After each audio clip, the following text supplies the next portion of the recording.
a woman of God, anointed woman of God, who God has been using her mightily, a woman with many hearts. He is the head of children department. He is the head of women department. He is in prayer team.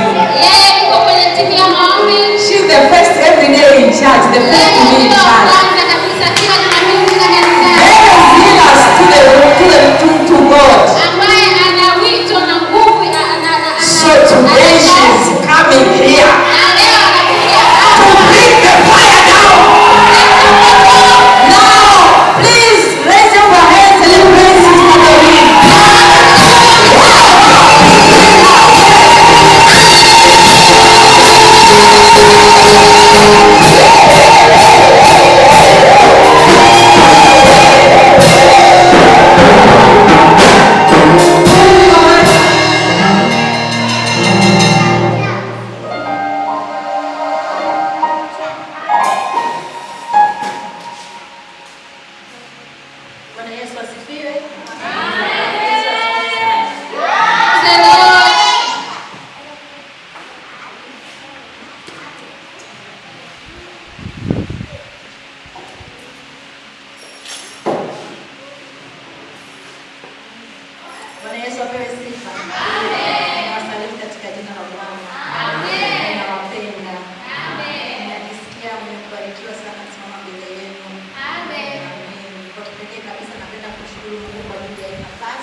Watoto wangu wazuri ninawapenda sana. Pamoja na kanisa nzima, Bwana Yesu apewe sifa. Amen. Hapa Lamsha tunaadhimisha siku ya mwanamke duniani. Lakini sisi kwa tutakuwa kila siku itakuwa ni International Women's Day hapa Lamsha. Bwana Yesu apewe sifa. Amen. Neno langu natoka kwa Mambo ya Nyakati wa kwanza 16:29 tutaenda kusoma. Mpeni Bwana utukufu wa jina lake, leteni sadaka, mje mbele zake, mwabuduni Bwana kwa uzuri wa utakatifu. Naomba tuombe. Tuombe. Baba, katika jina la Yesu ninasema asante kwa ajili ya siku nzuri ambayo umeifanya. Ninalibariki jina lako na kulitukuza. Asante kwa ajili ya kuniamini kusema kile ambacho Roho anataka kusema na kanisa.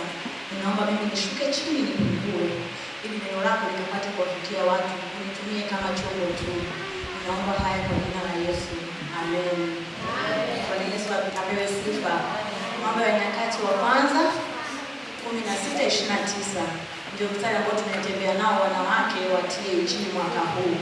Mpeni Bwana utukufu wa jina lake, leteni sadaka, mje mbele zake, mwabuduni Bwana kwa uzuri wa utakatifu. Bwana Yesu apewe sifa. Okay. Praise team na kanisa kwa ujumla leo mmenishangaza, nimehubiri kila mtu alikuwa anataka kusema. Kwa hiyo yaani Roho alishatuhudumia pale wakati wa kusifu na kuabudu. Hivyo ndio ninapopaswa iwe. Kwenye kusifu Mungu anashuka yeye mwenyewe. Kwenye kusifu tunapokea majibu yetu. Bwana Yesu apewe sifa. Kwa hiyo muda wa kusifu maidia, usikae tu kizelezele. Sifu. Wadada ile maskara wewe iache itoke. Ikiwa muda wa kusifu na kuabudu, garagara, fanya kile ambacho unasikia Roho anakuambia ufanye. Kwa sababu wakati wa kusifu na kuabudu Roho anashuka mwenyewe kutuhudumia. Bwana Yesu apewe sifa. Amen. Nilipokuwa nimeambiwa ni mbili mpaka nakuja siku bado niko mimi mtu akufanya vitu behind the scene lakini sio kufanya mbele. Yaani watu nilipokuwa mnasifu hapa nikamwambia upendo wamemaliza. Nitakwenda mbele kusema kile Roho Bwana ambacho anataka kusema. Bwana Yesu asifiwe. Nilimuona Roho akituhudumia hapa wakati wa kusifu. Bwana Yesu apewe sifa. Na ninatamani wanawake iwe kila Jumapili tunafanya hiki kitu. Bwana Yesu apewe sifa. Na tutaona Mungu Bwana atenda kupanua mipaka yetu. Bwana Yesu apewe sifa. Okay. Inatupasa mpeni Bwana utukufu wa jina lake. Hiyo ni ya kwanza. Inatupasa kumpa Mungu utukufu wake peke yake. Utukufu wake tusiuguse. Utukufu ni wa Mungu peke yake. Bwana Yesu apewe sifa. Mungu anastahili utukufu kwa sababu hakuna kama yeye. Bwana Yesu apewe sifa. Na ni Mungu ambaye anaketi mahali patakatifu pa patakatifu. Yeye Mungu wetu ni mkamilifu, hajawahi kukosea. Kwa hiyo tunapoambiwa tumpe Mungu utukufu ni kumpa Mungu heshima isiyoelezeka. Ni kumpa mtu sifa, kumpa Mungu sifa kwa sababu Mungu anaketi katika sifa. Bwana Yesu asifiwe. Tunapompa Mungu sifa tukiwa ibadani, kuna mambo yanaenda kutendeka kama nilivyosema hapo mwanzo. Kuna vitu vinaenda kubadilika. Tunapokuwa ibadani tukimpa Mungu sifa, hebu usikumbuke vile vitu ambavyo unapitia kule nyumbani. Usikumbuke vile vitu vyako, zile shida usizikumbuke. Mwambie Bwana Yesu, mimi nimekuja hapa. Leo nitakuchezea mpaka basi. Tunaweza kumuona mfalme Daudi. Alikuwa ni mfalme, lakini alicheza mpaka nguo zilimtoka. Sasa kama mfalme alicheza mpaka nguo zilimtoka, mimi na wewe ni nani? Bwana Yesu apewe sifa. Tunapokuja ibadani, jamani, watu wa sifa ni watu ambao wanatusogeza kwenye uwepo. Wanatusogeza. Sawa? Kwa hiyo sisi tunatakiwa tuitike. Bwana Yesu apewe sifa. Wakati wa kusifu, sio wakati wa kushika simu kwa simu na vibrate, sio wakati wa kutafakari mistake yako imekaa vibaya, sio wakati wa kuwaza kitu chochote, ni wakati wa kumimina moyo wako mbele za Mungu kikamilifu, kwa sababu Mungu anashuka katika sifa. Bwana Yesu apewe sifa. Okay. Tunaweza tukaangalia Samuel wa pili 6:14-22. Sitaenda kuisoma. Hii inaonyesha ambavyo mfalme Daudi alivyokuwa anampa Mungu sifa kwa kumchezea sana. Hakuangalia mazingira, hakuangalia situation aliyokuwa nayo, lakini aliangalia kitu Bwana anachokifanya. Bwana Yesu apewe sifa. Hapo nyuma zamani mimi nilikuwa nikionaga mtu anasifu ile analia, anatoa machozi, nilikuwa nabaki na kushangaa, na huyu vipi? Imekuaje? Lakini sasa hivi ninaelewa. Yaani ukiona umefika tu wakati wa siku umekaa hivi, hamna jasho na kutoka, hakuna machozi na kutoka, hakuna kukumbuka kwa Mungu, atakuwa likague sana. Bwana Yesu apewe sifa. Kwa sababu kusifu, mimi najiuliza kuwa yaani kama sio Mungu mimi ningekuwa wapi? Mimi labda ningekuwa wapi? Yaani kama sio Mungu kunisamehe mimi dhambi zangu na nitafakari, mimi ningekuwa wapi? Kwa hiyo kuna mtu anaanza tu kumsifu kwa sababu yeye ni mkuu. Unampa Mungu sifa kwa sababu yeye anastahili. Hakuna Mungu kama yeye. Bwana Yesu apewe sifa. Hivyo tunapotaka mwaka huu mipaka yetu itanuke Bwana Ramsey, tuanze na kumpa Mungu sifa. Ikiwa muda wa sifa, jamani, tusifu. Tusifu kana kwamba hakuna kesho tena. Kwa sababu kama tunalegalega kwenye kusifu, hebu just imagine, kuna muda tulilala usiku na kwa hata ulijui kitu chochote, hujui kinachoendelea huko nyuma. Ungeweza kuondoka duniani, si ndio? Lakini Mungu amekupa kuweza kuamka mpaka muda huu. Na Mungu akakuleta kutoka nyumbani mpaka hapa. Kuna watu wengi hapo katikati. Leo kuna ajali zimetokea, watu hawako duniani.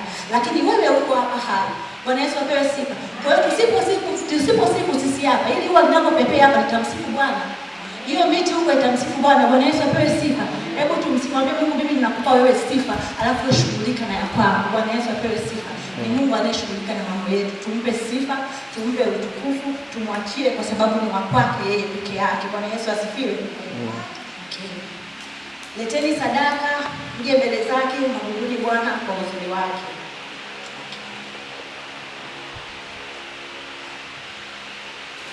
Naomba nirudi nyuma kidogo. Namkumbuka wale wasoma Biblia, binti yake Herod alikuwa anaitwa Salome. Tunakumbuka ambavyo alicheza sana mbele ya baba yake mfalme. Tunaikumbuka hiyo hadithi, si ndio? Alichezea sana baba yake, alicheza vizuri sana. Baba yake akamwambia unataka nini?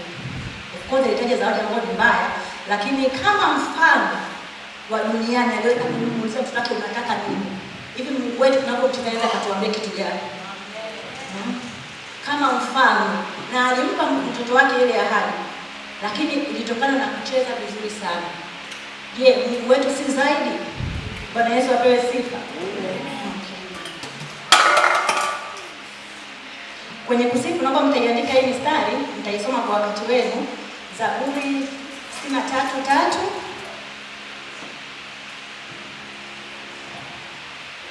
Zaburi 150 yote,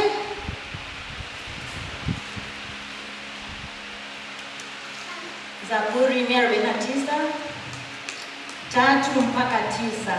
Ninaomba nisome Zaburi 150. Ni zaburi ambayo ninaipenda sana. Haleluya! Msifuni Mungu katika patakatifu pake.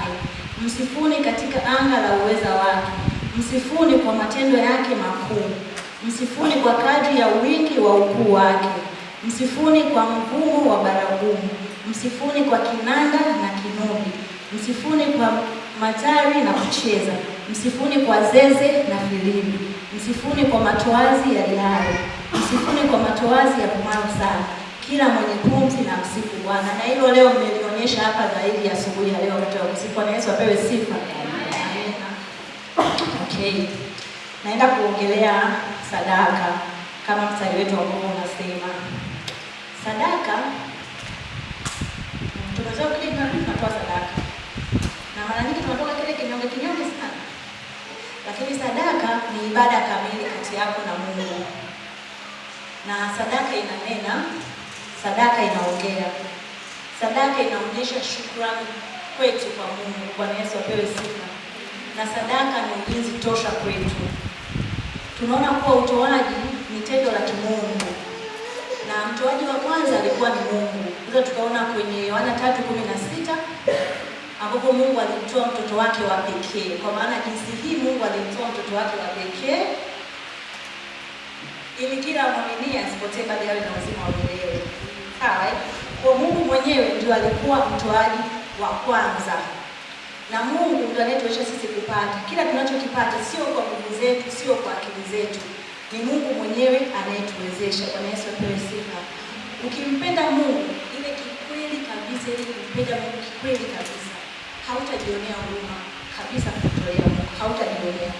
Kwa sababu kumtolea Mungu ni kumkopesha Mungu. Hakuna mtu ambaye ametoa Mungu akamwacha vile alivyo. Bwana Yesu asifiwe. Naomba tuangalie Mithali 3. Mithali 3:9.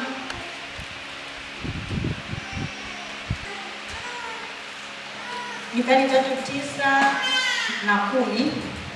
Mheshimu Bwana kwa mali yako na kwa malimbuko ya mazao yako yote. Ndipo ghala zako zitakapojazwa kwa wingi na mashinikizo yako yatafurika kwa divai mpya. Tumeiona hiyo kanuni ya Mungu Tukimheshimu Mungu kwa sadaka zetu, yeye atajazia zaidi. Bwana Yesu apewe sifa. Naomba mtaandika na Wakorintho 2:9-7-8 tutaisoma kwa muda wetu. Wakorintho 2:9-7-8. Wapendwa, sadaka inabadilisha mambo. Sadaka inaweza kubadilisha mambo. Nilikuwa naangalia Wafalme wa 2:3. Wewe mstari wa Wafalme wa 2:3. Unaweza kuanzia huko mwanzo ambapo mfalme wa Moab hakuwa ni mtu wa Mungu wala alikuwa anapigana na Waisraeli. Sawa? Lakini mfalme wa Moab alimtoa mtoto wake kama sadaka. Na hakuwa mtu wa Mungu wala alimtoa mtoto wake kama sadaka. Na Mungu alibadilisha mazingira. Waisraeli walikuwa wanajua watashinda, lakini Mungu alibadilisha mazingira. Yule mfalme alishinda. Ni kwa ajili gani? Sadaka inaongea. Sadaka inaleta ushindi. Bwana Yesu apewe sifa. Kuna aina nyingi za sadaka, kuna siku na pasta zitatufundisha, ila nataka niongelee tu sadaka kwa ujumla. Naomba tuangalie mifano michache ya watu ambao walikuwa watoaji. Nitaanza na Mfalme Suleiman. Mfalme Suleiman mpaka akapewa utajiri wote, akapewa na hekima na kila kitu, alikuwa mtoaji. Alienda mlimani akamtolea Mungu ng'ombe 1000. Ng'ombe 1000 sio mchezo jamani Ng'ombe 1000 manake hakujionea huruma. Alipotoa ng'ombe 1000, wakati amelala, Mungu alishuka mwenyewe akamhudumia. Kwa hiyo tunajifunza kitu gani? Kwa tukitoa sadaka tunamgusa Mungu mwenyewe, hatumtolei mtu, tunakuwa tumemtolea Mungu. Bwana Yesu asifiwe. Mbona kama mmepoa hivi? Unanielewa kweli? Amen. Natamani kusikia hivyo. Okay. Lakini pia nitaenda kuangalia wamama wa kwenye Biblia. Tunamwangalia Dorcas.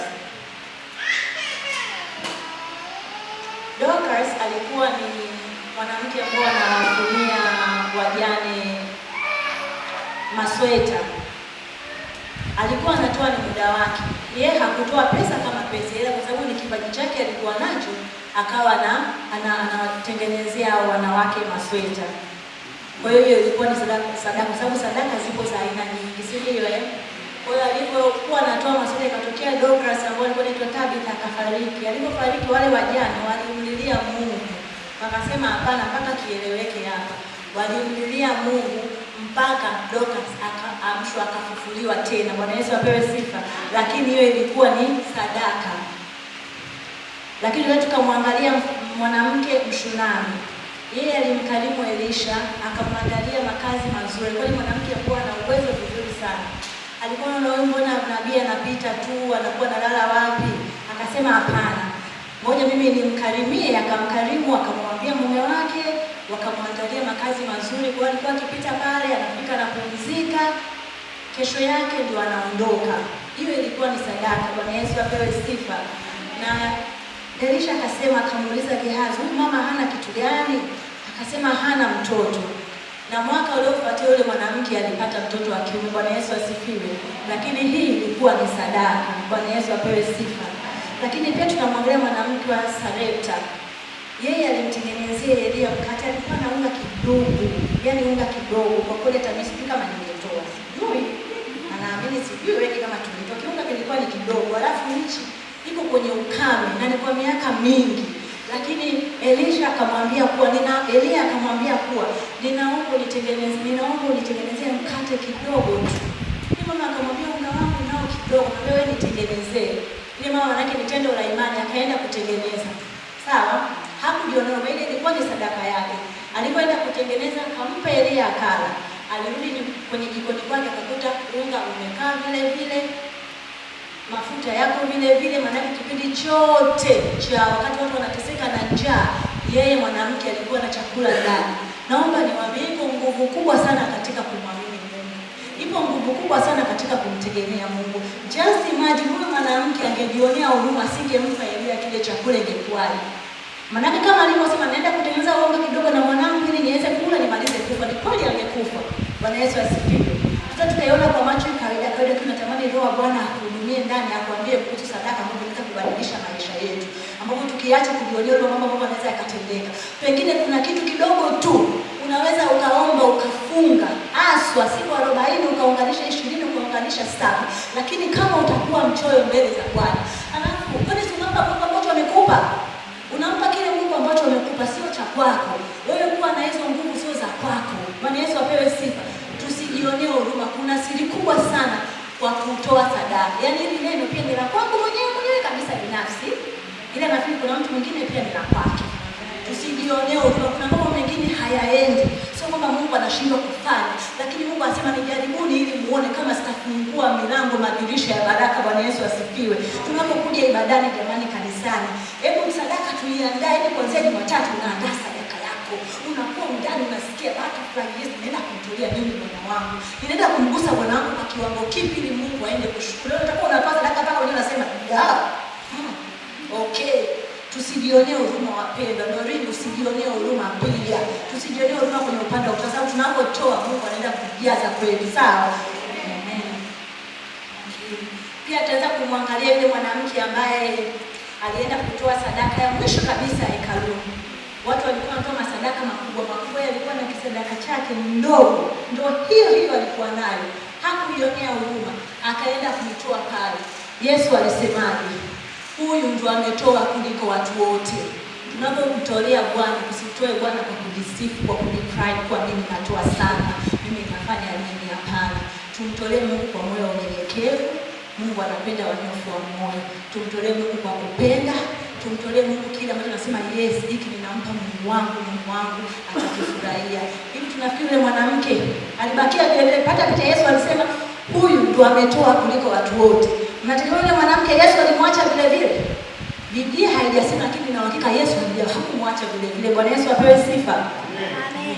Pia tunamwangalia yule mtoto ambaye alitoa samaki 2, akatoa na vipande vya mkate. Naye hakuwa mchoyo, sababu alikuwa ni mazingira ya porini sana, lakini alitoa, hakuwa mchoyo. Yule mtoto pale alijifunza funzo kubwa sana. Ninaamini kabisa Yesu hakumwacha vile alivyo. Bwana Yesu asifiwe. Tukumbuke kuwa hatuwezi kumlipa Mungu. Hatuwezi kumlipa Mungu kabisa. Yaani hakuna sadaka utaitoa utasema, Mungu mimi nimekupa hiki kikubwa sana. Hakuna. Tunampa tu Mungu ile kumwambia Mungu, ninatambua unanitendea mema. Hata hivi ni kwanza kuokoka tu, kukujua ni neema tosha. Wakati wako huko mtaani jamani, una marafiki unawajua, unaona buka na feva unasema, hivi mimi Mungu asingeniokoa ingekuwaje? Kwa kuna mtu anasema Bwana Yesu nakupa sadaka kwa sababu asante kwa kuniokoa. kuniokoa. Mungu asante kwa sababu ulimtoa mtoto wako. Asingemtoa mtoto wake peke yake, tungekuwa tuko wapi? Tungeweza kujiokoa sisi? Tusingeweza kujiokoa.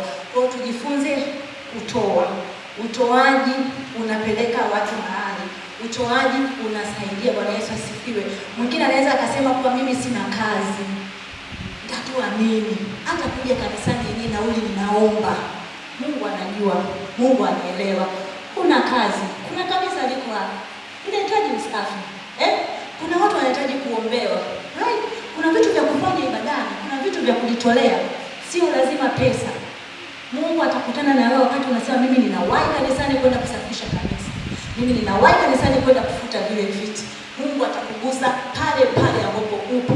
Bwana Yesu asifiwe.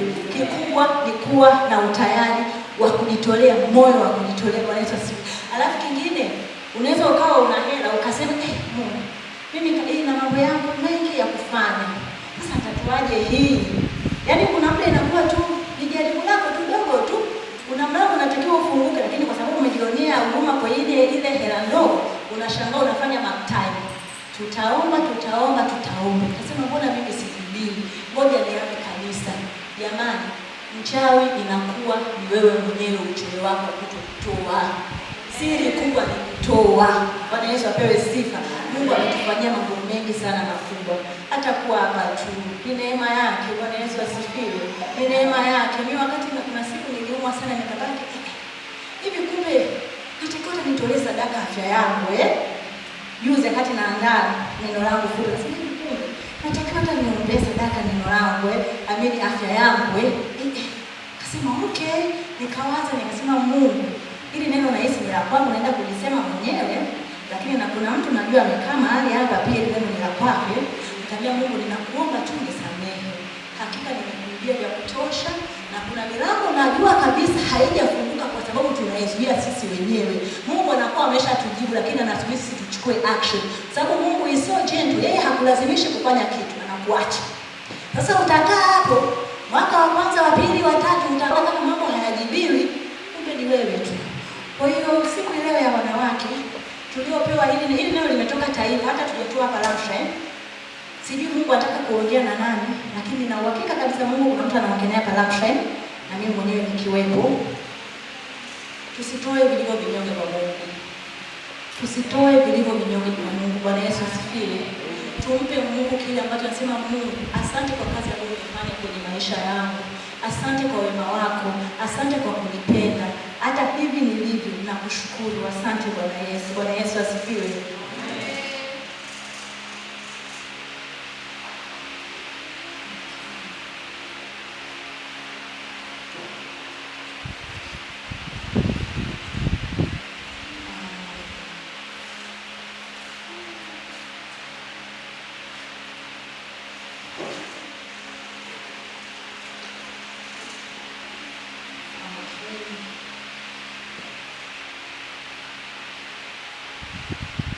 Bwana Yesu asifiwe wapendwa. Amina. Sijui nimeeleweka kwa upande kidogo.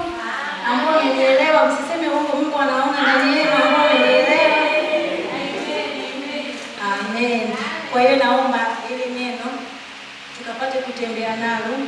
Tunaomba Mungu atutendee mambo. Tujue sisi tumemfanyia kitu gani Mungu.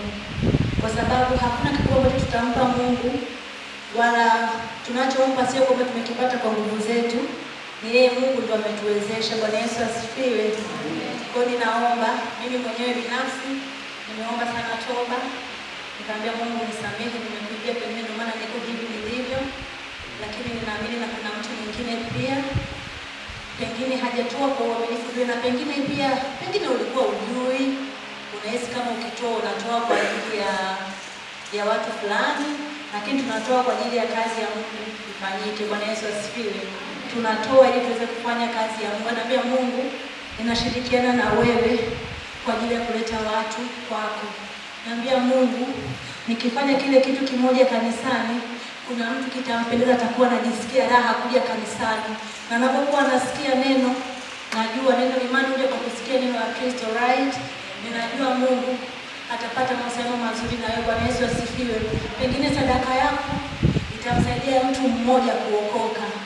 Sadaka yako itamsaidia mtu mmoja kuweza kuwa anakuja kanisani. Bwana Yesu asifiwe. Lakini sadaka yako pia inaweza kukuvusha pakubwa mno. Wapendwa, tusijionee huruma.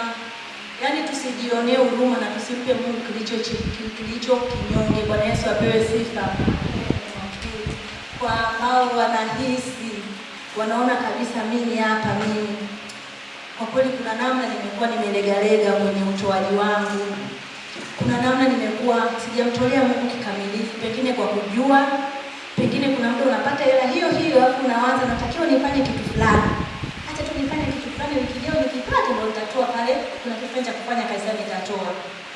Pengine Mungu alikuwa anataka ufanye kile kitu kile alafu ufanye muujiza mkubwa sana wa ajabu kupitia wewe tu kufanya utii. Kwa sababu hakuna kitu kizuri kama utii. Kwa hiyo ikitokea, kwa kumalizia, yaani umeishika tuseme natoa mfano kuna 10,000 hii hapa. Alafu natafakari, kuna yule mtu pale nitakuwa nimpelekee 10,000 yake. Ngoja tu kwanza nimpelekee. Alafu unasikia ndani yako, hebu ipeleke madhabahuni kwa Bwana. Ninaomba uitie hiyo sauti. Kwa sababu hiyo kwanza ikazaa mara 10 zaidi. Mungu wetu ni Mungu ambaye anafanya mambo ya ajabu kupita maelezo. Ni sisi wenyewe tuko hivi tulivyo kwa sababu tunataka kuwa hivi tulivyo. Lakini tumepewa mamlaka, tumepewa uweza. Tunabaki hivi tulivyo kwa sababu tunakuwa kuna muda hata sio adui yako anakuwa ni wewe mwenyewe. Kuna muda sio adui kabisa, nakuwa adui yangu ni mimi mwenyewe kujionea huruma. Bwana Yesu asifiwe. Pengine kuna mtu alikuwa kama mimi anajionea huruma. Pengine kuna mtu alikuwa yeye mwenyewe ni adui wa mafanikio yake. Tunahitaji kumwomba Mungu msamaha na kuanza upya na yeye pasipo kujionea huruma. Kama kuna watu wa namna hiyo nawakaribisha kina pastors waweze kutuombea.